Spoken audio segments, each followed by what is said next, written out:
La première info qui me vient, c'est sur la culpabilité que tu peux ressentir par rapport à cette opposition. Les enfants sont là pour tester tes limites, pour que toi tu te respectes d'autant plus. Comme si dans ton histoire, ta propre enfance, tu avais justement eu des codes qui ont fait que toi-même tu n'étais pas en sécurité. Alors tu n'as peut-être pas l'impression de ne pas te respecter, mais pourtant j'ai comme des limites floues à ton estime de toi. Une estime qui a peut-être été malmenée dans ta propre enfance. Tu vois, j'ai le trèfle qui représente la chance. Comme si dans ton enfance, tu avais tout sur le papier, des parents aimants, quelque chose d'idéal. Et pourtant, à l'intérieur de toi, tu ressentais une blessure profonde.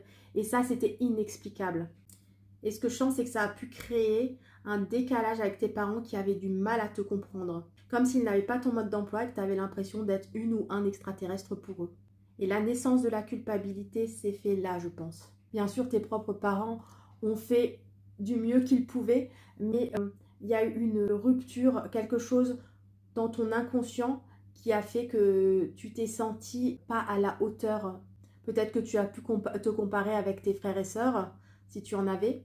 Et ce que tu dois entendre aujourd'hui, c'est que ce décalage que tu as vécu dans ton enfance, j'ai les pertes et la lune, pour moi, c'est que tu fonctionnais différemment de tes parents et de ta fratrie parce que tout simplement, tu avais comme une manière différente d'aborder la vie qui vient de ton contrat d'âme. Tu es venu déjà avec beaucoup de savoir et de sensibilité, avec la mission de bousculer tes parents, ta propre famille.